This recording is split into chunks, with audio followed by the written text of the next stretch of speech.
Chapter 7. The Children and the Traitor. The Oath in the Snow. "Hurry up," Theron winced, his wound aching in the cold. He had wrapped it in the darkness, but the pain had become sharper now. He could feel the warmth from the blood, a strange and welcome feeling in this bitter cold. The nights would only grow colder as the warmth of the sun dissipated. The cold was seeping into his bones, and he wanted nothing more than to sleep after having marched non-stop for the attack hours ago. He was feeling weary, and the children had noticed. "I can't believe I'm a traitor now," he muttered to himself. Rhea and Kit were walking a good way behind him, following only because they had no other choice. "We can't trust him," Rhea whispered under her breath. Kit nodded, hugging himself, trying to hold in the warmth like a blanket.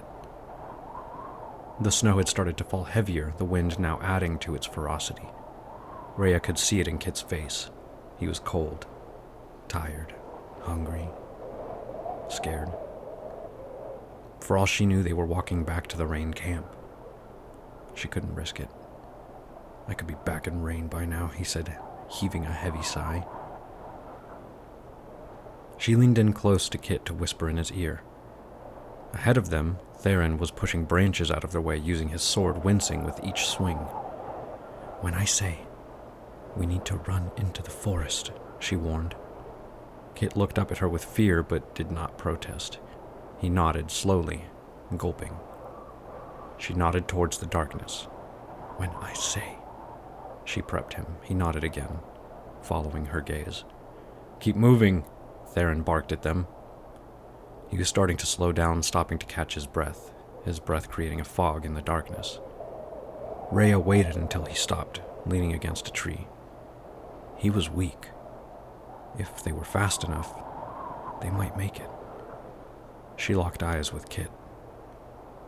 "Run!" Together, the two broke off hand in hand and made a beeline for the trees and the darkness beyond. "Hey!"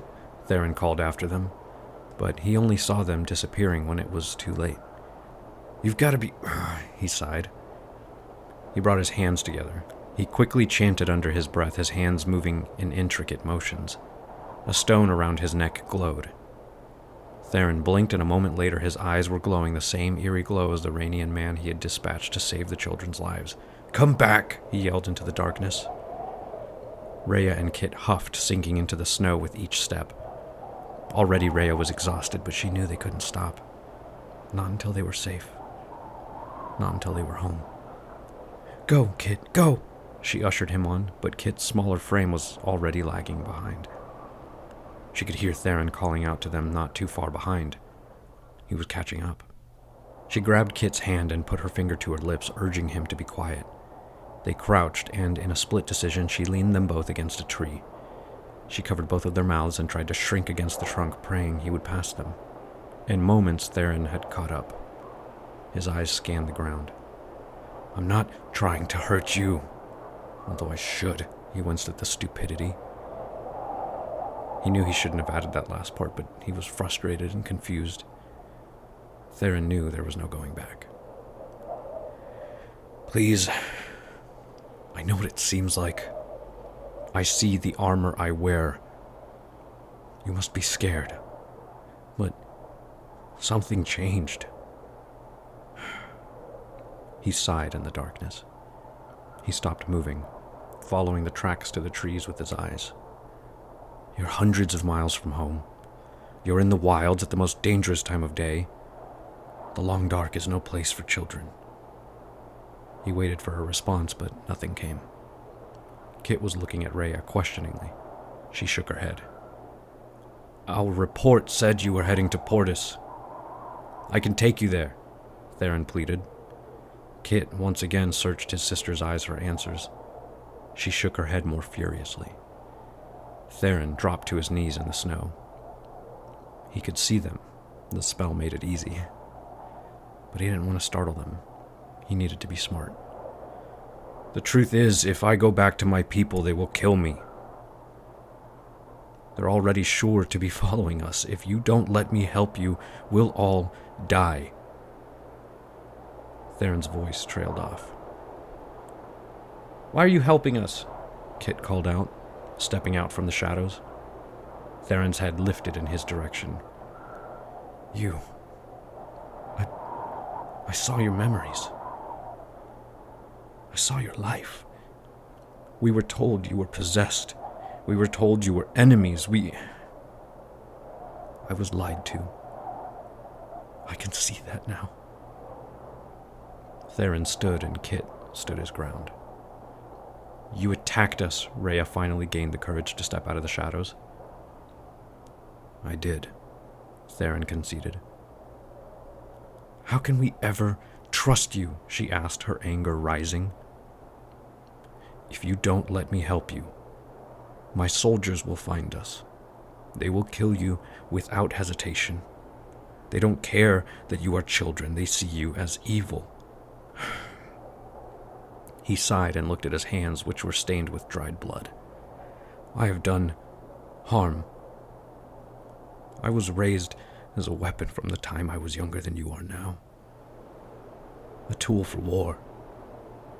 I was raised to believe I was less than human, that the only way to do good was to serve the crown. That's an excuse. I think I've always known the truth, part of me at least. How could everyone be evil when I carry the same blood in me that runs in your veins? I see you stand before me and I see the fear and innocence in you. I see it. How can all mages be evil when I know many within my own ranks who are better people than me? I think about all the lives I've taken in the name of the crown and I shudder now. There was a long pause. If getting you safely to your walls means I can help put even one small fraction of my deeds right, I must. Do you understand? I must. Theron thrust his sword into the snow and bent the knee. What are you? Kit began to ask. I, Theron Odengray, commander of the Black Company of the Forgiven of Rain, pledge my life to you, Vandren children. He looked up at the night sky, at the great swirling greens and reds of Altarian, at the stars that gleamed above them. I swear, by the gods that look down on me now, I will give my life for you, if it comes to that. I only ask forgiveness for my sins. I have been lied to. I have been led astray. I see the truth now. His eyes fell on them once more, tears glimmering like starlight under the ghostly glow of his spell. I will stop chasing you if you wish it, but you will more than likely die a most painful death. He locked eyes with Rhea, speaking almost directly to her. I swear to you, I will take you to the walls of Portus, if you'll have me.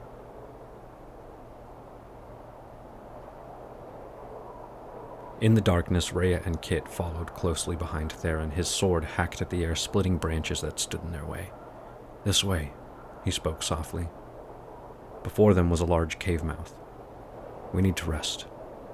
I need to heal. This is a good defensible spot. Rhea looked at the cave and turned to look at the mountains behind them. What if they find us? She said meekly. Unfortunately, my lady, if they choose to look for us, it's not a matter of if, it's a matter of when. But we can't continue on foot in this state. You are hungry and slow. I need to patch my wounds. I will do what I can to hide us. He nodded towards the cave, and with some apprehension, the children followed each other inside. I need your boots, he said as they walked in. Our boots? Rhea looked down at the dirt-covered shoes that kept their feet warm. I'm going to make them think we went a different direction. Hopefully. Hopefully, Rhea asked. They are smart. We have to hope they take the bait. Begrudgingly, they relinquished their shoes, the cold air seeping into the warm wool that covered their feet. Theron returned outside. He sighed and began the slow work of covering their tracks. Unknown to him, his wound had reopened and his blood had stained the snow. Behind them, only a few miles away, a search party was closing in.